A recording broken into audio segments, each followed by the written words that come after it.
Thank you, Your Excellency. Thank you very much, Mr. Deputy President. It is my pleasure to welcome all of you to this morning meeting, the 12th National County Governments Coordinating Summit. Each time we gather under this framework, we renew a commitment that lies at the heart of our constitutional order, the commitment to shared governance, inclusive prosperity, and collective responsibility for the future of our nation. Since the inaugural summit, we have seen clearly and powerfully the transformation that happens when governments choose collaboration over confrontation and partnership over competition.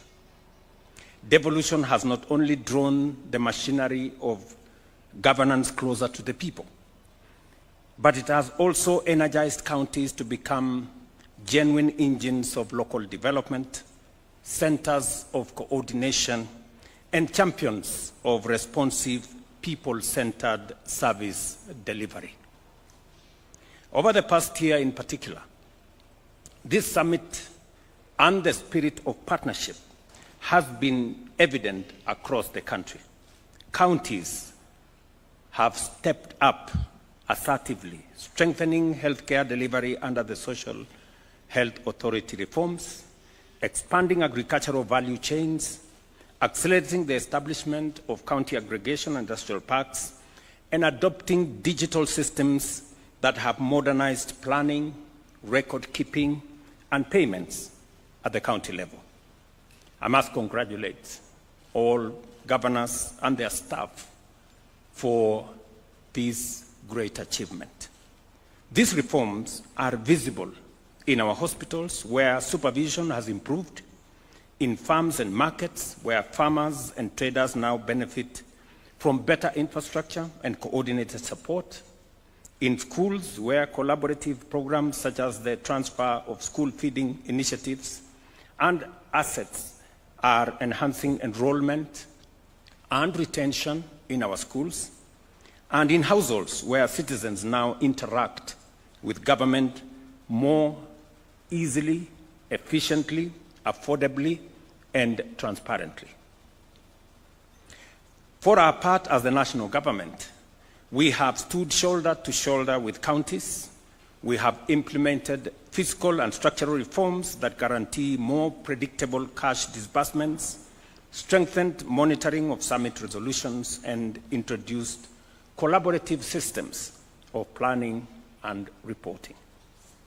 Most importantly, for the first time in our nation's history, we have completed the full delineation, unbundling, and gazettement of devolved function through Gazette Notice number 16472 to 16483. This long-awaited clarification of roles, pending for nearly 12 years, finally removes historical ambiguities, duplication, and institutional tensions that slowed service delivery and generated conflict over responsibility. While significant progress has been achieved, I am aware that some functional areas remain unresolved or contested. The Intergovernmental Relations Technical Committee should therefore accelerate the clarification and determination of the unbundled functional components for transfer to the respective levels of government. Ladies and gentlemen, I reaffirm that resources shall follow the transferred functions consistently and in good faith as mandated by our Constitution. In line with the gazetted functions, I am informed that IGRTC has, in the interim, identified resources for consideration in the 2026-2027 financial year for transfer to county governments. I therefore call upon the Commission on Revenue Allocation and the National Treasury, using the tentative resource estimates identified by IGRTC, to verify this information and finalize a definitive figure that will serve as the basis for financial transfer to counties in our next financial year. While we await the full realization of financial transfers, significant progress has already been made in the transfer of non-financial resources, specifically fixed and movable assets. IGRDC has gazetted the transfer of more than 46,000 parcels of land and 8,062 housing units to county governments through Gazette Notice number 171 of 11th August 2025 and number 188 of 5th September 2025. These assets are now under the custody and management of county governments. I urge counties to collaborate with the relevant agencies to facilitate the processing of legal ownership documents as required by law. Additionally, 34,000 parcels of land and over 1,000 housing units are pending transfer across 40 counties. The IGRDC should fast-track this process to ensure that all attendant resources are transferred without any further delay. A central mandate of this summit is the assessment of devolution performance across both levels of government. The Secretariat is responsible for conducting these assessments and reporting recommendations to the summit, including on recently transferred functions. While I acknowledge the positive progress made, I remain concerned about our inability to fully execute the resolutions adopted at previous summits. I urge our Secretariat to ensure full implementation of all resolutions and call upon all responsible parties to fulfill their mandates diligently and report progress promptly. At the last two summit meetings, a resolution, for example, was passed to review the Intergovernmental Relations Act to legally entrench the Council of Governors Secretariat and strengthen IGRTC. I understand that the legislative process has stalled in Parliament. I request the Speaker of the National Assembly to intervene in consultation with the Senate to resolve the challenges affecting the amendment bill's progress and ensure that intergovernmental relations institutions receive the legal support required to perform their functions effectively. As we reflect on the commitments we made to the people of Kenya, it is satisfying to observe the significant progress achieved in the last 3 years. A cornerstone of our transformative agenda has been the housing program that not only includes housing, it also includes construction of markets, institutional houses, and also hostels for our students. A top priority of our administration's agenda aimed at restoring dignity, fostering community development, and enhancing long-term economic stability for families who have long desired to either own a home or operate a business in a decent place, or for our students to live in dignified dwellings. The success of this program is rooted in partnership and shared vision. I extend my sincere appreciation to all the 47 county governments for their collaboration and support in making this national dream a reality. I know I have talked with many governors at a very personal level on some of the issues that have come up, and we have always found a way to resolve those issues, to agree on how to facilitate the process. And your contributions from land allocation and streamlined approval to logistical facilitation have been instrumental in accelerating progress across all our counties. This level of cooperation demonstrates the power of unity, proving that when we work together, even the most ambitious goals are attainable. We remain firmly committed to scaling up this program to ensure that quality, sustainability, and affordable homes are within reach of every deserving Kenyan family, thereby improving livelihoods and contributing to sustained national economic growth.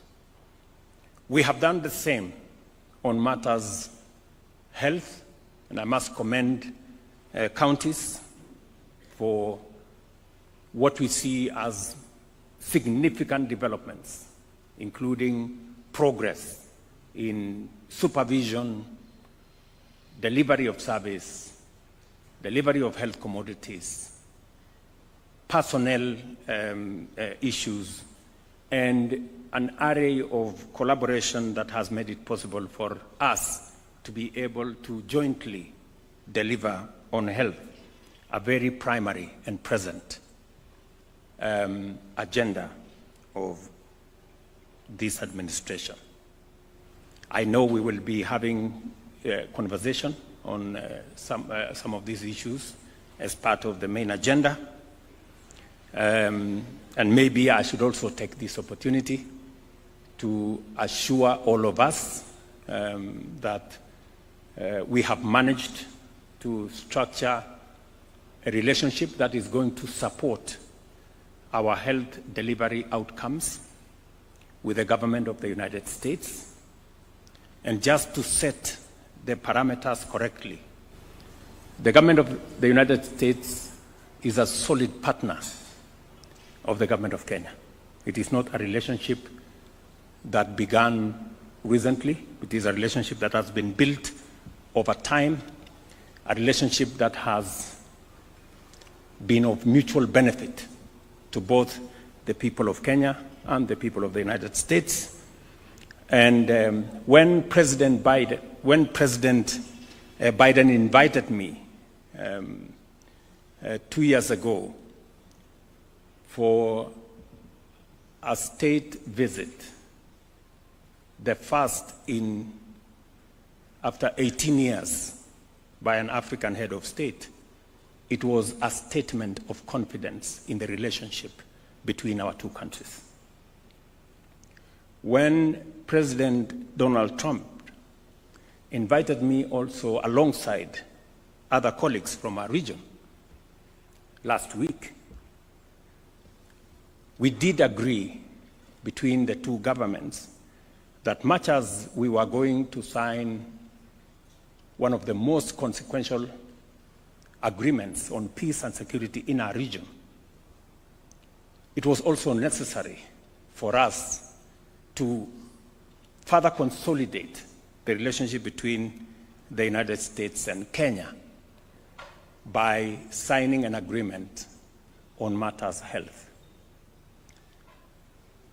That agreement was a request by the government of Kenya because health is one of the big tickets that between the national government and the county governments we have been focusing on for the last 3 years.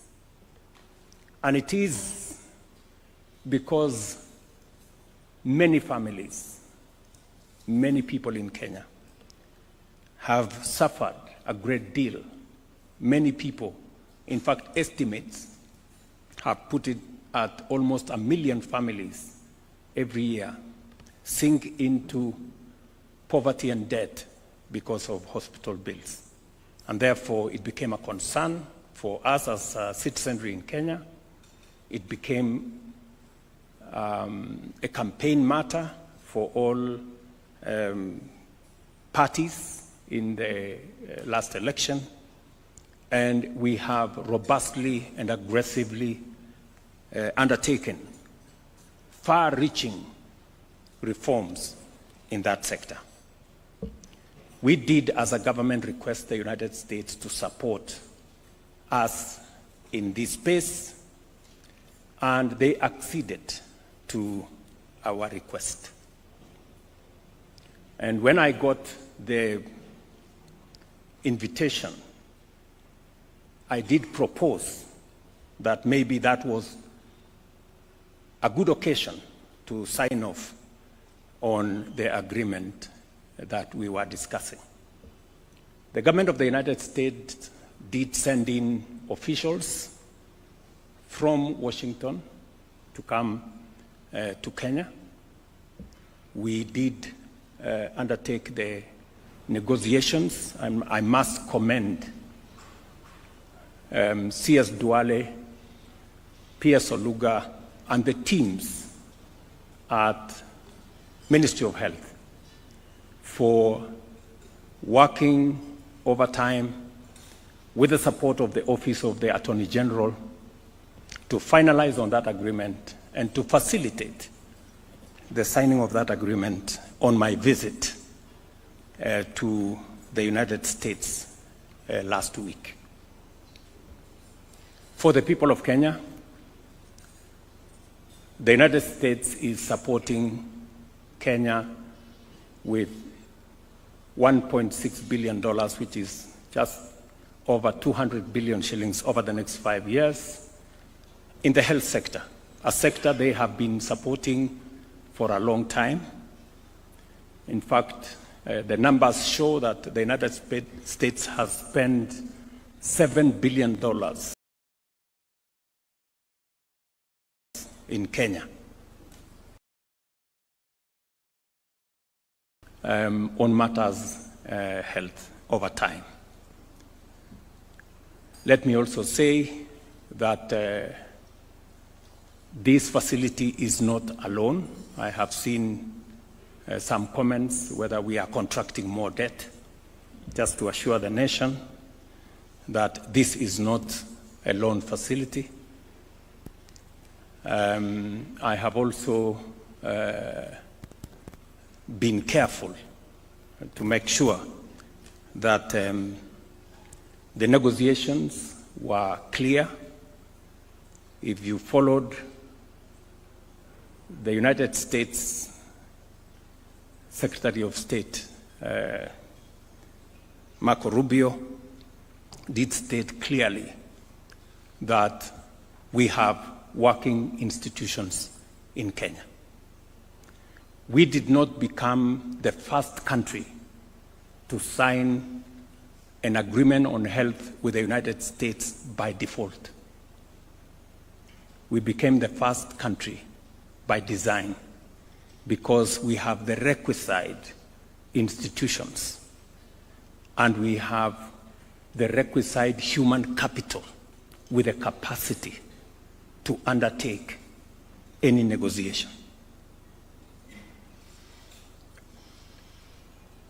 I want to remind us, and I have said this before, and I will repeat it again, we have one of the best human capital anywhere in the world. We have simply the best human capital anywhere in the world. And therefore, the professionals we have at the Ministry of Health,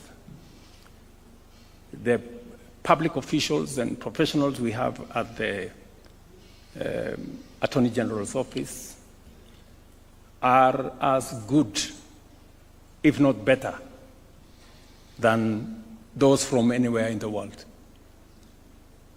And therefore, I am confident that whatever it is that we undertake, we are guided first and foremost by the interest of the people of Kenya.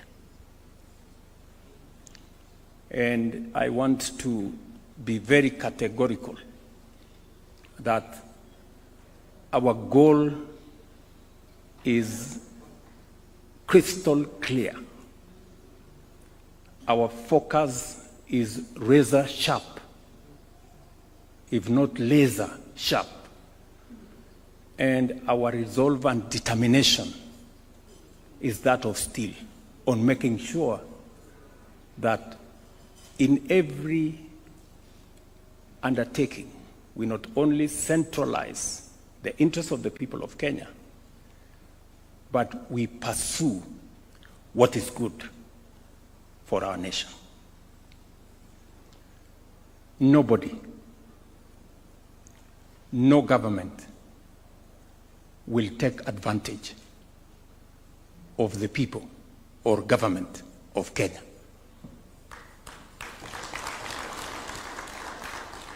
Let me repeat that again. Nobody and no government will take advantage of the people of Kenya as so long as I am president, because I am clear what we want, I am clear where we must go, and therefore there is no equivocation of whatever that the agreement we signed can undermine the interests of the people of Kenya, including matters to do with our health data. The Office of the Attorney General, and she's here, went through the agreement with a tooth comb to make sure that when it comes to matters data, the law that prevails on data that belongs to the people of Kenya is the Kenyan law. That is with clarity. And I also want to assure us that knowing the United States, not just as a friend of Kenya, but as a viciously democratic nation, they will not allow their officials to take advantage of us or any other country.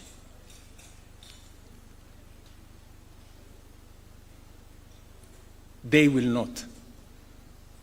But that's not enough.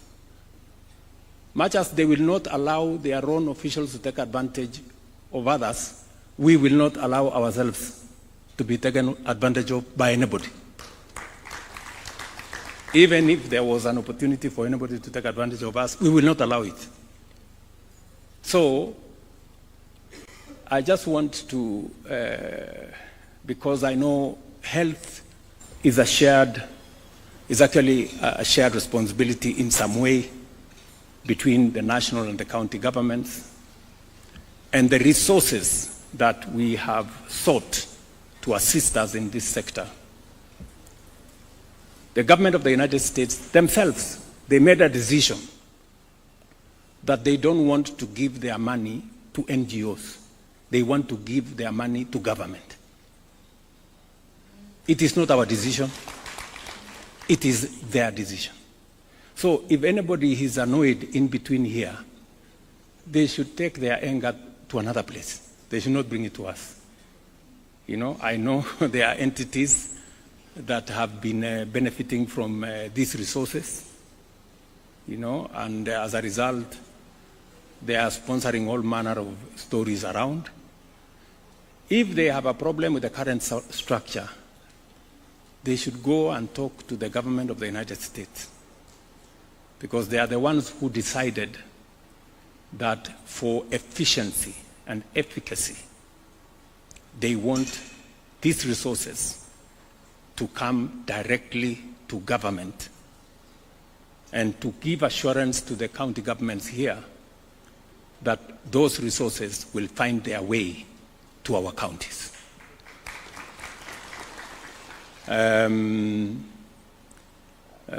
It is not me who said, it is the government of the United States that they did not want to continue funding the NGO industry. It is them who said. So, tafadhalini, please. Kama kuna mtu amekasirika kwa sababu, you know, walikuwa wanatengeneza pesa, sijui wako na maofisi kubwa kubwa, naendesha gari kubwa. Sasa mnatuuliza nini? So I just wanted to clarify that particular point so that we are clear. And let me say this finally. that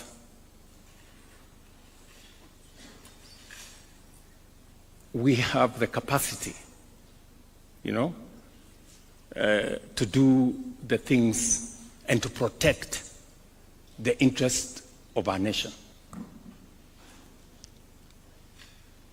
This agreement, when officials from the US flew in, they spent time with our officials, very professional people, and they were amazed at the capacity that Kenya has. Some of the things that we do using our own public officials, others look for consultants to help them do it. We don't need consultants because we have a human capital that has the capacity to do this. I wish we could believe in ourselves more than we are doing. I mean, for anybody to believe that we can be shortchanged, they are actually telling us that we are not very intelligent. I mean, surely, honestly. We should believe in ourselves, good people. We have what it takes to deal with anybody. So, and I am very proud of the relationship that we have with the government of the United States. It's a solid relationship. Many would want to ask, what is their interest in our country? Every country has their own interests. We have interests as a nation. Others have theirs. Just for the record, as I said, this is a strong relations between our two governments forged over many years. Today, the United States is the largest contributor to our tourism. In fact, tourists from the United States have overtaken the traditional tourist markets. They've overtaken the UK, they have overtaken Italy. Today, as of statistics of last year, 306,000 tourists came from the United States, being the highest market.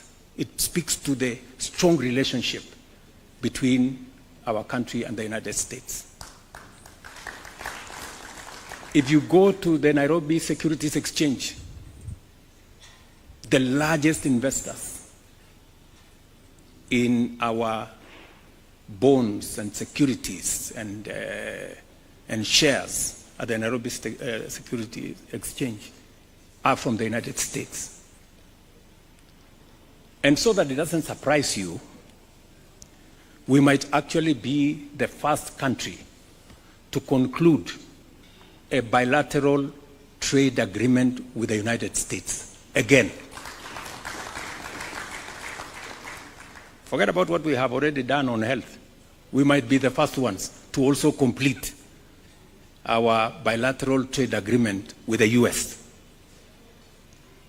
When I was there, I did meet with the US trade representative. I have sent C.S. Lee Kinyanjui here twice to the United States. Why? Because the United States is an important market for us. We sell close to $800 million of goods to the United States. In fact, it is among the markets that we have kind of a balanced trade. And I have the undertaking of the US government that within early January, we will be the first country to conclude a bilateral trade agreement, even as we negotiate on the AGOA issues. So, these things we are not doing is not a game of guesswork. It is not trial and error. It is intentional, it is deliberate, and it is because we are focused on what we want for our country. I just thought I should make, because I'm speaking to leaders from across the nation here, so that you can for a moment believe in yourselves. We can for a moment be positive about our country.